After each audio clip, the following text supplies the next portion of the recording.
My name is Riley, a 29-year-old software engineer from Boston. What should have been a day of celebration turned into the most painful betrayal of my life. Opening Facebook to see my entire family enjoying Miami on my birthday felt like a knife to my heart. I never imagined the people I'd supported for years would exclude me so callously, but they had no idea their cruel joke would completely backfire. Before I tell you how this story unfolds, let me know where you're watching from and hit that subscribe button. Trust me, you'll want to see how my family learned that treating people like trash comes with a price. I grew up in a modest neighborhood in the suburbs of Boston. My family consisted of my father, Thomas, a construction worker with an unpredictable income, my mother, Diane, who worked part-time at a local department store, my older sister, Amanda, who was 3 years my senior, and my younger brother, Jackson, who was 4 years younger than me. We never had much growing up, but my parents always emphasized the importance of family sticking together through tough times. From an early age, I developed a reputation as the responsible one in the family. While Amanda was artistic and emotional, and Jackson was the charming troublemaker, I was the one everyone counted on. When I was 16, I started working after school at a local computer repair shop. I initially wanted to save for college, but much of that money ended up helping with household bills when my dad was between jobs or had medical issues that kept him home. After high school, I put myself through college at a state university, majoring in computer science. Those 4 years were brutal. I worked nearly full-time while carrying a full course load. There were semesters when I would go days without more than 4 hours of sleep. My parents couldn't contribute financially to my education, which I understood, but what hurt was how they seemed to take my self-sufficiency for granted.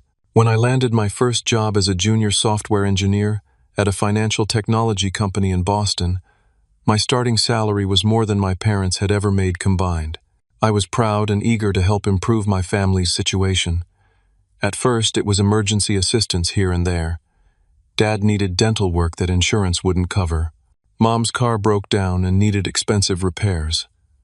Amanda got laid off and needed help with rent for a few months. Jackson wanted to attend a better college than we could previously afford. What started as occasional help gradually became systematic financial support. I bought my parents a new roof for their house when the old one started leaking. I helped them renovate their outdated kitchen. I paid off the remainder of their mortgage when the bank threatened foreclosure during an economic downturn. For Amanda, I co-signed her apartment lease and often covered the difference when she came up short on rent, which happened almost monthly. When she totaled her car, I put the down payment on a new one and set up automatic payments from my account for the monthly installments. Jackson benefited from my success too.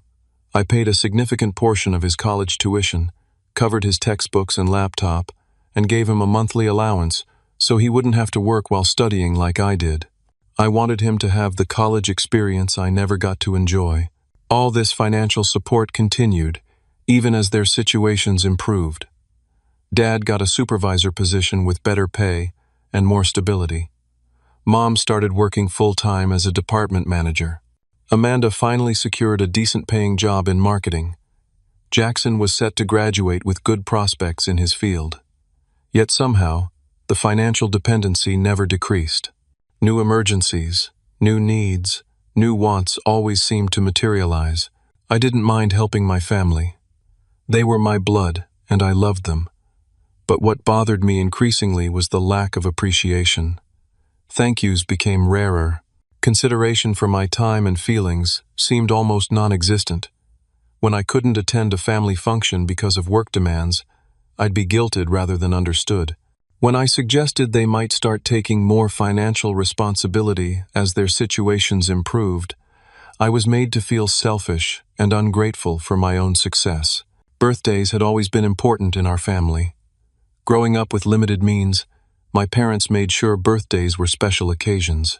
We never had expensive gifts, but there was always a homemade cake, heartfelt cards, and the birthday person got to choose the dinner menu and was exempt from chores for the day. As an adult, I continued this tradition by making family birthdays special.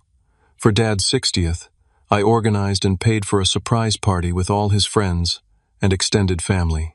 For Mom's matching milestone the following year, I sent her and Dad on their first ever cruise.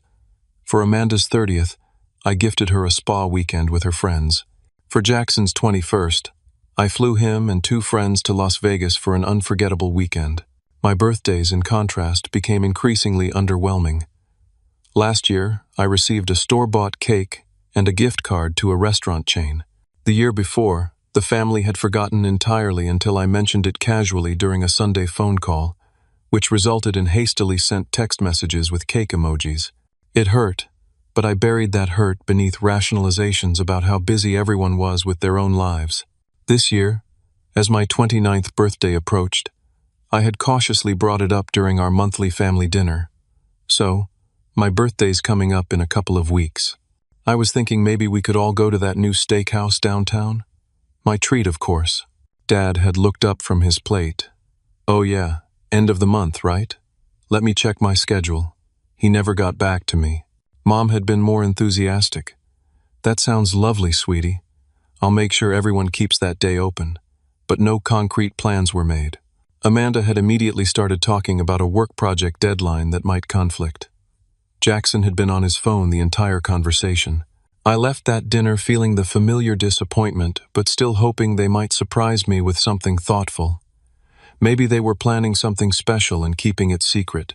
That thought gave me comfort as my birthday approached. Little did I know what kind of surprise they actually had in store. On the morning of my 29th birthday, I woke up expecting at least a few text messages or missed calls. My phone screen was empty except for work notifications and app updates. No happy birthday messages, not even from my family group chat that pinged constantly with memes and random conversations on normal days. They're probably waiting to call later, I told myself as I got ready for work. Or maybe they're planning to surprise me at the office or at home this evening. I tried to suppress the sinking feeling in my stomach as I headed out the door. At work, a few colleagues wished me happy birthday after seeing the notification on the company calendar. My team lead brought in cupcakes, which was thoughtful but also standard practice for everyone's birthdays at the office. By lunchtime, I still hadn't heard from any family members. I ate my sandwich alone at my desk, scrolling through social media to distract myself from the growing disappointment. That's when I saw it. My thumb froze mid-swipe as my brain struggled to process the image on my screen. It was a photo posted by my sister Amanda, time-stamped 2 hours ago. The caption read, "Day 1 of family vacation. Miami sunshine is just what we needed. Blessed family time sunshine." The photo showed my parents, Amanda, and Jackson posing on Miami Beach with wide smiles, tropical drinks in hand. My mother was wearing a new sun hat I had never seen before.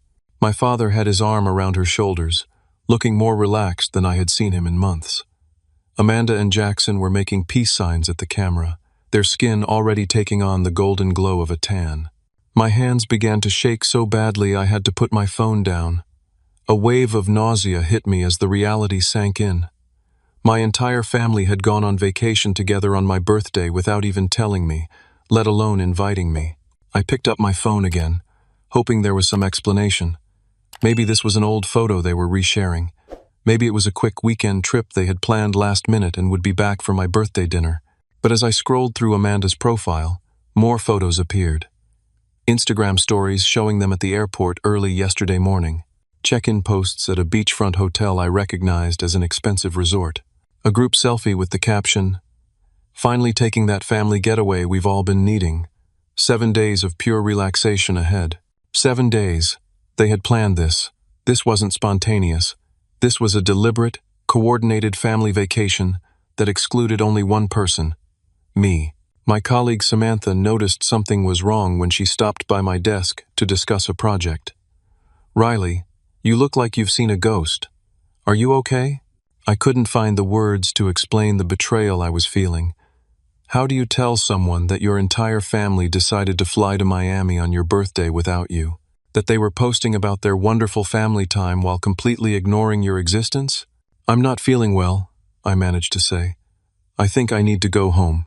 Samantha looked concerned but didn't press further. "Of course. It's your birthday, you shouldn't be here if you're sick.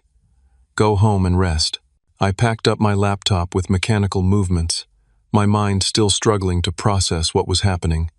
The subway ride home passed in a blur.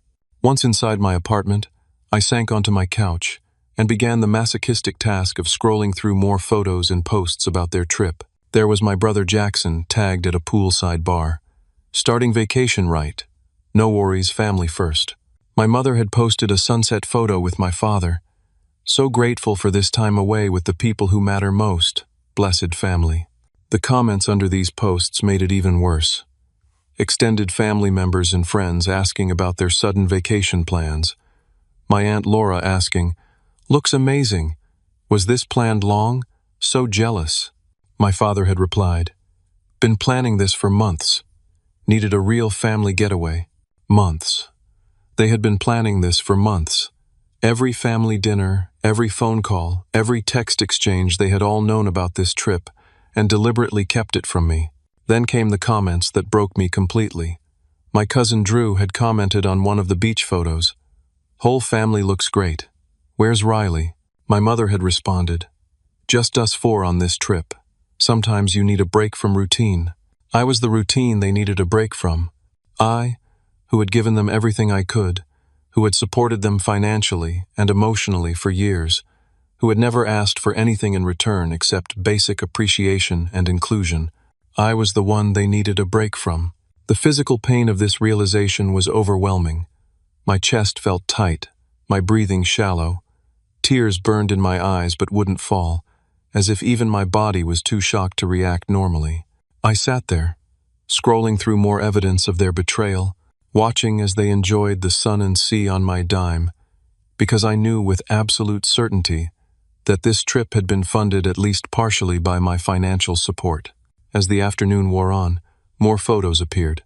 A fancy dinner at an upscale restaurant, shopping bags from designer stores, jet ski rentals and parasailing adventures.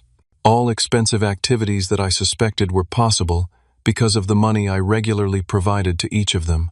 Not once in any photo, caption, or comment was there any mention of my birthday or my absence. It was as if I didn't exist in their world at all, except as the invisible bank account that made their luxuries possible. As evening fell, I sat in my darkened apartment, still scrolling through their vacation updates. My phone remained silent. No birthday calls, no texts, not even the cursory social media greeting that distant acquaintances might offer. The complete absence of acknowledgement felt deliberate, a calculated erasure of my existence on the one day that should have been about celebrating it. I debated what to do. Call them? They might not even pick up, busy with their beachside cocktails and sunset views. Send a private message? Too easy to ignore or dismiss. After hours of hurt building into something harder and sharper, I decided on the most public approach possible, the same platform they had used to flaunt their betrayal. Under Amanda's most recent beach photo, I wrote a single-word comment. Why? Simple. Direct. Impossible to misinterpret. I put my phone down and tried to distract myself with television, but found myself checking for responses every few minutes. An hour passed. Nothing. 2 hours. Still nothing. I wondered if they were deliberately ignoring me, or if they were too busy enjoying themselves to notice my comment. Just as I was about to give up and try to sleep, my phone notification sounded. A reply to my comment. It was from my father. "We didn't want to waste our time on a clown." The words hit me like a physical blow. My own father had just publicly called me a clown. In seconds, notification sounds followed, as reactions to his comment poured in. My mother had added a laughing emoji. Amanda had commented, "Dad, brutal but true," with a crying, laughing face. Jackson had responded with a clown emoji and a thumbs down. My hands trembled as I typed my response. "Then this clown doesn't want to spend money on you." I hit send before I could reconsider, my heart pounding in my chest. Their response was immediate but dismissive. Amanda sent a message. "Lol, someone's jealous. Don't worry, bro. We'll bring you a souvenir," Jackson added. "Can't take a joke?" Typical Riley drama. My phone started ringing. It was my mother. I answered, my voice tight with emotion. "Riley, honey," she began, her tone casual and slightly slurred from what I assumed were vacation cocktails. "You know your father was just joking. Don't be so sensitive." "Joking?" About excluding me from a family vacation on my birthday? About publicly calling me a clown? Oh, sweetie, is it your birthday? I lose track of dates on vacation. Happy birthday. She sounded distracted, beach music playing loudly in the background. And this trip just came together last minute. You know how these things happen. Last minute? Dad commented that you've been planning it for months. A pause. Well, we knew you'd be busy with work. You're always working. We didn't want to bother you with something you'd probably say no to anyway. You didn't even give me the chance to say yes or no. You deliberately excluded me, and now you're lying about it. Riley, you're overreacting. It's just a little family trip. We'll celebrate your birthday when we get back, promise. Like you celebrated last year? With a grocery store cake and a $25 gift card? Now you're just being ungrateful. We do the best we can. You know not everyone has your fancy job and disposable income. Disposable income that pays for Amanda's car, Jackson's tuition, and half your monthly expenses. The line went quiet for a moment. I have to go. Your father wants to go to dinner. Stop being dramatic and we'll talk when we get back. She hung up before I could respond. Almost immediately, my phone buzzed with a text from Amanda. Mom says you're being a baby about the trip. Seriously, bro, get over yourself. Not everything is about you. We needed this family time. Family time. Without the full family. I didn't respond, but another text came through minutes later. Anyway, totally unrelated, but could you make this month's car payment a little early? The bank sent a reminder, and I'm worried about fees if it's late. Thanks. You're the best. Enjoy your birthday. The audacity was breathtaking. In the same message where she dismissed my feelings, she was asking for more money. I didn't reply to her either. Jackson was next, sending not a message but several memes about being left out, with captions like, "When you're not invited to the party," and "Forever alone." He followed these with a text saying, "Just jokes, big bro. Don't take life so seriously. By the way, can you send this month's allowance to my PayPal? Miami is expensive. Lol." Their collective response made one thing crystal clear. None of them were taking my hurt seriously. None of them recognized the cruelty of their actions. And all of them still expected my financial support to continue uninterrupted, as if my feelings and dignity were irrelevant as long as the money kept flowing. As I sat there looking at their messages, something hardened inside me. Years of taken-for-granted generosity crystallized into a resolve I had never felt before. They thought I was joking about the money. They were about to discover just how serious I was. The next morning, I called in sick to work. For the first time in my adult life, I needed to take a hard look at exactly how much money I had been giving my family. I always knew it was substantial, but I had avoided calculating the total, partly because I didn't want to seem transactional about helping the people I loved, and partly because I suspected the number would be shocking. I opened my laptop and began methodically going through my financial records. First, I created a spreadsheet for my parents.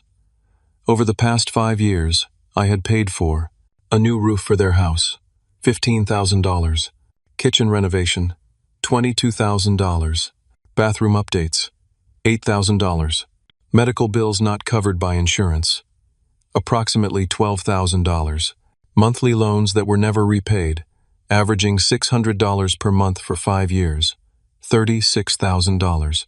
The remainder of their mortgage to prevent foreclosure, $47,000. Various emergency expenses, car repairs, and appliance replacements, approximately $18,000. The total for just my parents came to $158,000, not including gifts for birthdays and holidays, dinners out that I always paid for, and countless smaller expenses I had covered without thinking. Next, I tallied Amanda's expenses. Down payment on her car, $6,000.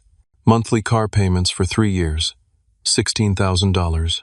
Rent assistance, averaging $400 monthly for 5 years, $24,000. Emergency loans for everything from dental work to a professional wardrobe, approximately $15,000. Amanda's total, $61,000. Finally, Jackson, college tuition contribution for 4 years, $40,000. textbooks, and laptop. $6,000. Monthly allowance of $500 for 4 years. $24,000. Spring break trips and other college experiences. $8,000. Jackson's total. $78,000. I stared at the final number on my screen. $297,000. Nearly $300,000 over 5 years.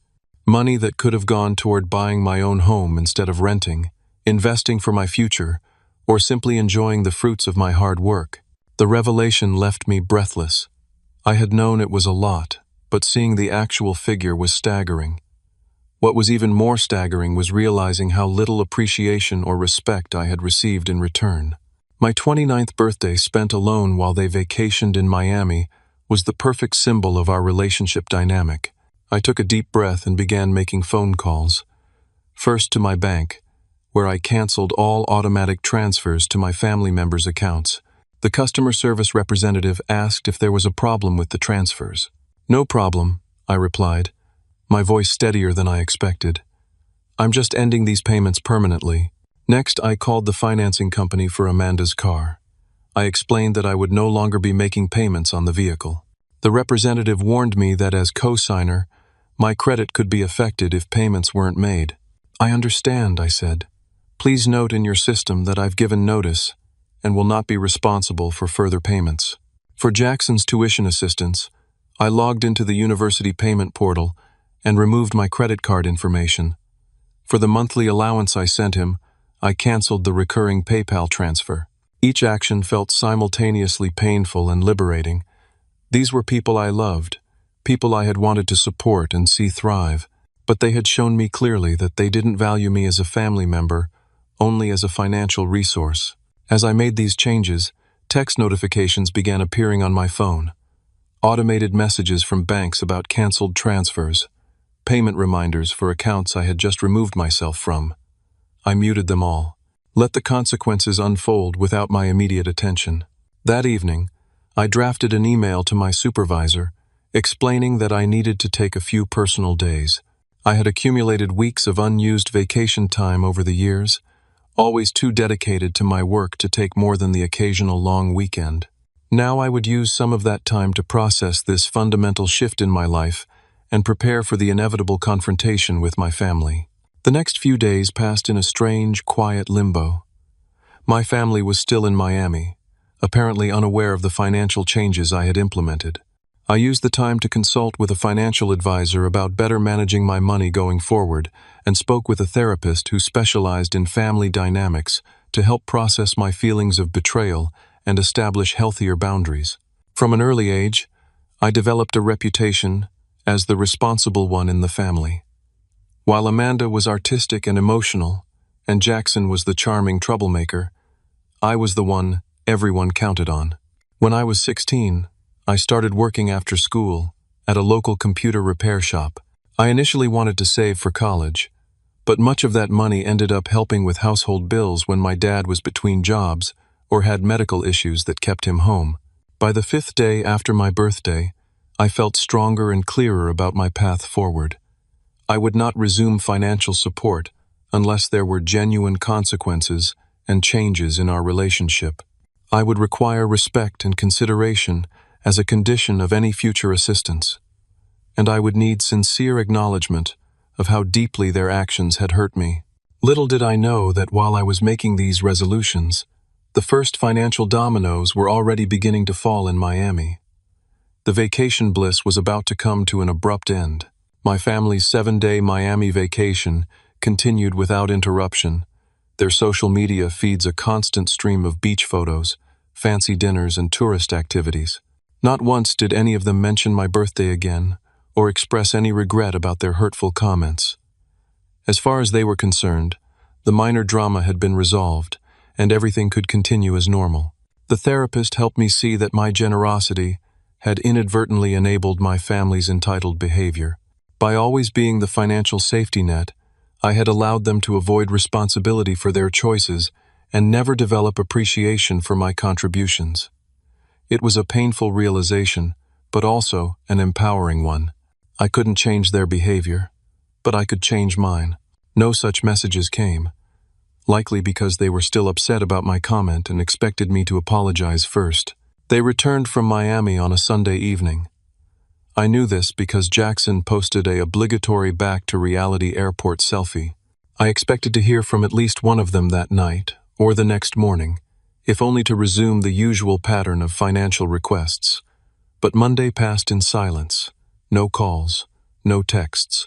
Tuesday morning, the first signs of my financial changes hit. My mother called at 7:30, her voice tight with confusion and the beginning edges of panic. "Riley? There must be some mistake with the bank. The money you usually send for the household bills hasn't shown up in our account." "It's not a mistake," I replied calmly. "I canceled all the automatic transfers." A pause. "Very funny. This isn't the time for jokes, Riley. The mortgage payment is due tomorrow." "I'm not joking. And it's not a mortgage payment. I paid off your mortgage last year. It's your property tax escrow payment. Whatever it is, we need that money. Your father and I have budgeted with that in mind. You should have thought about that before taking a luxury vacation to Miami without me and publicly humiliating me on my birthday." Her tone turned cold. "So this is some kind of revenge? How childish can you be? It's not revenge. It's consequences. You can't treat someone like they don't matter and then expect them to keep supporting you financially." "We were joking. You know your father doesn't mean half the things he says. You're blowing this whole thing out of proportion. If it was just the hurtful comment, maybe. But you all deliberately excluded me from a family vacation that fell on my birthday. A vacation you'd been planning for months while lying to my face about it. We didn't think you'd want to come. You're always so busy with work. You never asked me. You never gave me the choice. Well, be that as it may, we need that money transferred today. Your father has a doctor's appointment we need to pay for, and the utility bills." "No," I interrupted, surprising both of us with my firmness. "I'm not sending any more money. You and Dad both have jobs. You have income. You need to figure out your finances without my help from now on. You can't be serious." Her voice had risen an octave. "After everything we've done for you, what exactly have you done for me, Mom? What have any of you done for me lately, except take and then exclude me from your lives when it suited you?" She hung up without responding. Within minutes, my father called. I let it go to voicemail. His message was a mixture of anger and disbelief, with vague threats about family loyalty and how I would regret turning my back on blood. An hour later, Amanda called in tears. The bank had notified her that her car payment had bounced, resulting in a late fee and a warning about possible repossession if the account wasn't brought current immediately. "I don't understand," she sobbed. "Did you forget to make the payment? They're saying it's 2 weeks late." "I didn't forget. I notified the finance company that I won't be making any more payments on your car." Her tears stopped abruptly. "You what? You can't do that. You promised you'd help me with the car. You're the co-signer." "Yes, and as the co-signer, I've been making 100% of the payments for 3 years while you spend your income on designer clothes and weekly salon appointments. That's not fair. I have expenses too." "So do I. And one of my expenses for too long has been financially supporting ungrateful family members who don't even want me around on my birthday." "Oh my God, are you still on that?" "It was just a vacation, Riley. We didn't invite you because you're always such a downer with your budgeting talk and responsible adult routine. We wanted to have fun for once." Her words confirmed everything I had suspected, but hadn't wanted to admit to myself. They hadn't excluded me because they thought I was busy or wouldn't want to come. They had excluded me because they didn't enjoy my company. They didn't want the responsible one around to potentially question their extravagant spending or reckless choices. Well, now you get to be the responsible adult. The next car payment is due in 2 weeks. I suggest you figure out how to make it. Jackson was next, his carefree vacation persona completely gone. "Dude, what the hell? The university finance office says my tuition payment for next semester hasn't been made, and my building manager says the rent for my apartment is late. What's going on? I'm no longer covering those expenses." Unlike the others, Jackson seemed genuinely confused, rather than immediately angry. "But why? What did I do?" "It's not what you did. It's what you all did. The Miami trip, the public humiliation, the complete disregard for my feelings. That was just messing around. I didn't know you were seriously upset. Well, I am. And I'm seriously done being the family ATM while being treated like an outsider. But this is my education we're talking about. And my housing. I could get kicked out. You have options. Get a job. Apply for financial aid. Ask mom and dad for help. Take out student loans like most other college students. That's so messed up, Riley. I thought you wanted me to have a better college experience than you did. The guilt trip might have worked before, but not now. I wanted my little brother to appreciate the opportunities he was given. Instead, you joined the rest of the family in excluding and mocking me. The individual calls and texts continued throughout the day and into the next, sometimes angry, sometimes pleading, occasionally attempting to guilt me with comments about family obligation and how much they had sacrificed for me growing up. I remained firm, though each interaction drained me emotionally. By the end of the week, the tone of their messages had shifted from angry entitlement to genuine worry. My mother left a voicemail saying they were struggling to cover basic expenses.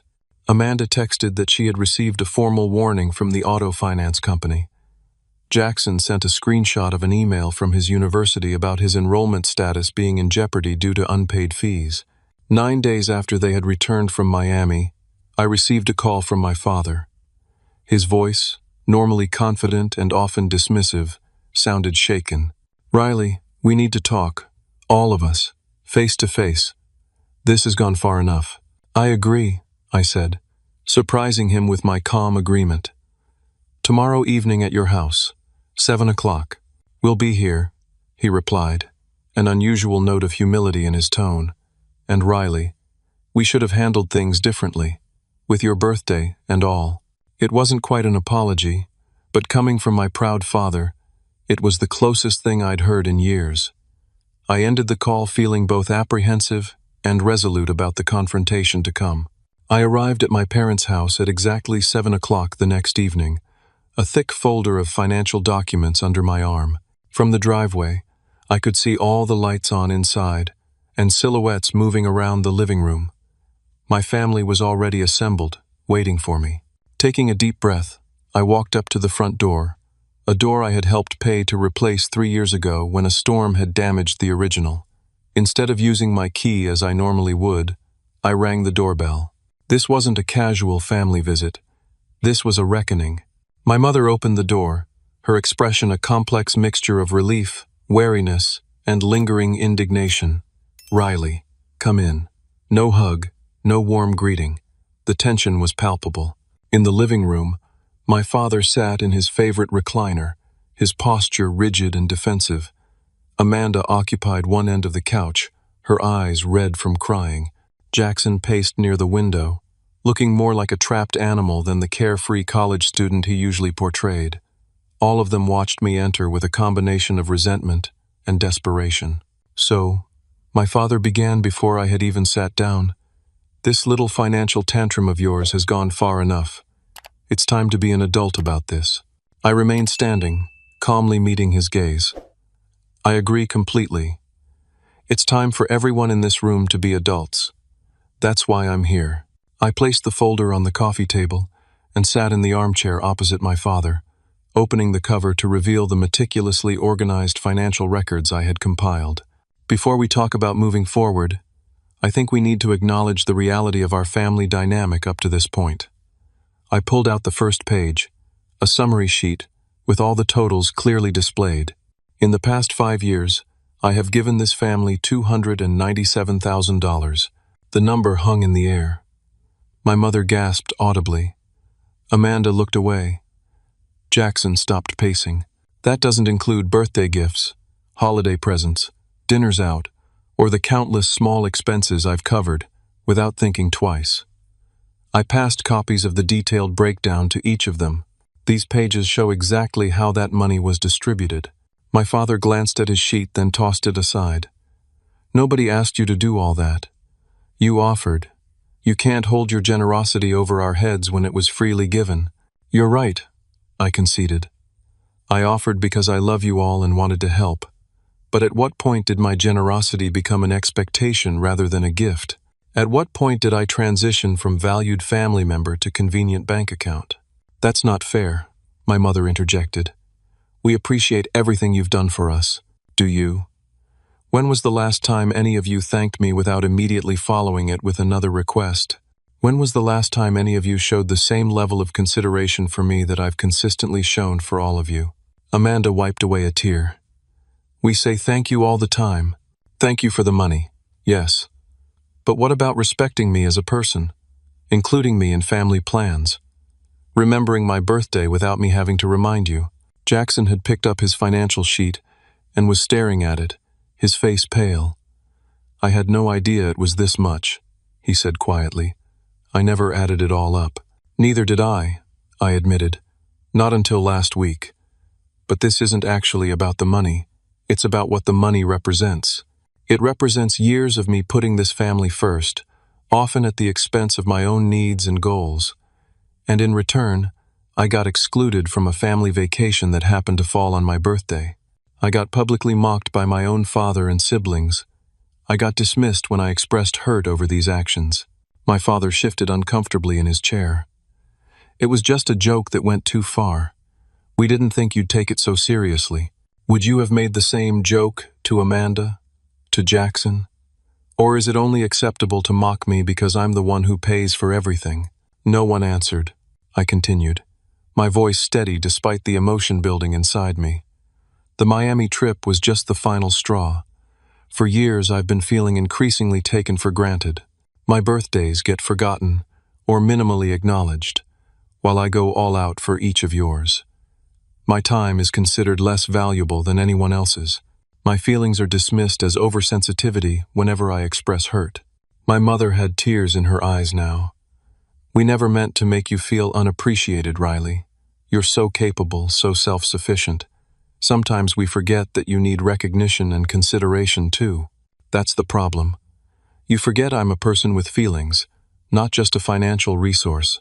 Amanda looked up, her expression shifting from defensive to something closer to genuine remorse.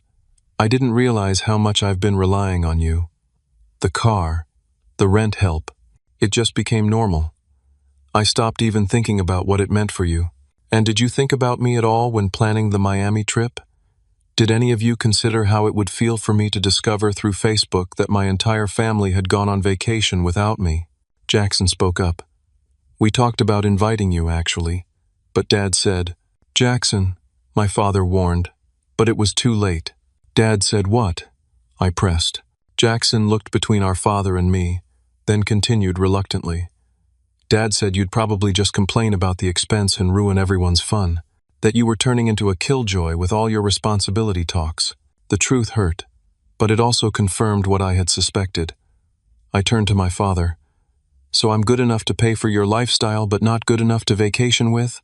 My father's face flushed with a mixture of embarrassment and lingering defiance. You've changed, Riley. Ever since you got your fancy job and started making good money, you've had this superiority complex. Always talking about investments and savings and responsible choices, making the rest of us feel like irresponsible children. I talk about those things because I care about this family's future. Because I've been carrying the financial burden for all of you, and hoped that eventually you'd become more independent. We never asked you to carry anything, he shot back. Really? I pulled out more documents. Here's a text from you last year asking for $8,000 for a new HVAC system. Here's one from Mom about covering property taxes when you came up short. Here's Amanda asking me to pay for car repairs on top of the regular payments I was already making. Here's Jackson requesting extra money for spring break beyond his monthly allowance. I laid each piece of evidence on the table. You may not have explicitly asked me to carry everything, but you created a dynamic where I felt responsible for everyone's financial well-being. And in return, I got exclusion and mockery. The room fell silent. The evidence was too overwhelming to deny. Finally, my mother spoke, her voice thick with emotion. We've been terrible to you, haven't we? Taking and taking without giving back the one thing that would have cost us nothing, respect. Her honest admission broke something in the room's atmosphere. Amanda began crying openly. I'm so sorry, Riley. I didn't see it. I didn't want to see it. It was easier to keep taking your help than to face how selfish I was being. Jackson moved to sit on the couch, his face troubled. I thought it was normal. Like, that's what big brothers do, they help out. I never thought about the total, or what you were giving up to help me. Only my father remained outwardly unmoved, though I could see conflict in his eyes. His pride was battling with the undeniable reality of the situation. So what now? He finally asked. You've made your point. You've cut us all off financially, and watched us scramble for over a week. Are you satisfied? Is your revenge complete? This isn't about revenge, I said firmly. It's about establishing healthy boundaries and a family dynamic based on mutual respect rather than financial dependency. And what does that look like in practical terms? My mother asked. It means I'm willing to help in true emergencies, but daily expenses, bills, tuition, car payments, those are your individual responsibilities now. It means including me in family events and respecting my feelings. It means acknowledging my birthday with the same consideration I've shown for yours. Amanda nodded slowly. That's more than fair. I should have been handling my own car payments long ago. Jackson looked troubled. I don't know how I'll pay for school without your help, but I guess I could get a part-time job, maybe apply for scholarships. I'm not saying I'll never help with education, I clarified, but it would be as a gift freely given, not an expectation or obligation, and it would come with the understanding that my generosity deserves basic respect and appreciation in return. My father finally spoke, his voice quieter than before. You're right. We've been taking advantage, and it took this extreme measure to make us see it. Coming from him, this partial admission was significant. I shouldn't have said what I did on Facebook, and we shouldn't have planned that trip without you, especially not on your birthday. It wasn't a full apology, but from my proud father, it was a meaningful concession. The ice that had formed around my heart began to crack slightly. I'll need to see real changes before financial support resumes, I said. Actions, not just words. They all nodded, the reality of their situation sinking in. This wasn't a temporary punishment they could wait out. This was a fundamental shift in our family dynamic that required genuine change on their part. As I prepared to leave, my mother approached me hesitantly. Your birthday. We missed it completely. Would you let us make it up to you? A simple dinner, nothing fancy.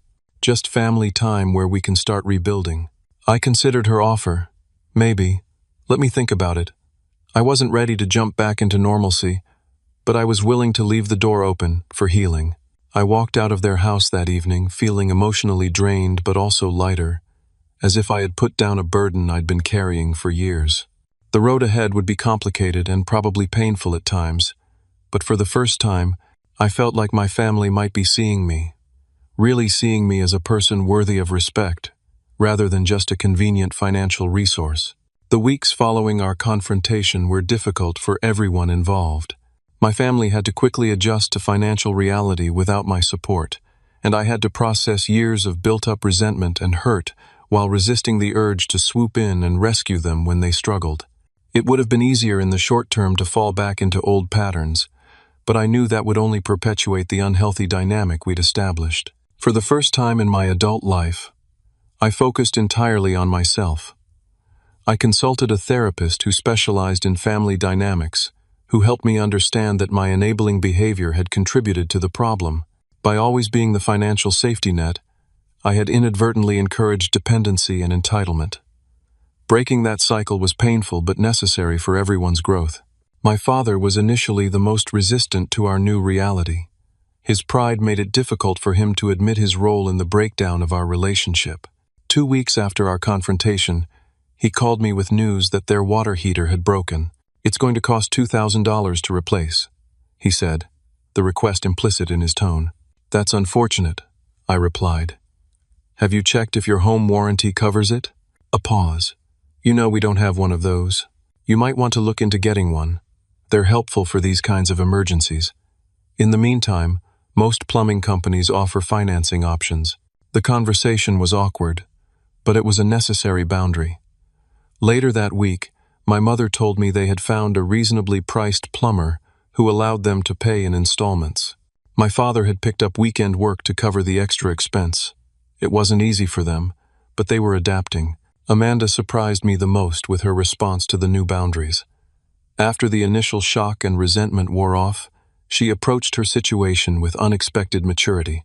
She called me 3 weeks after our confrontation. "I got a second job," she said without preamble.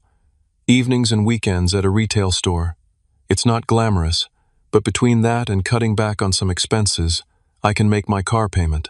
I've also downsized my apartment to something more affordable." "That's great, Amanda. I'm proud of you for taking responsibility." "I should have done it years ago," she admitted.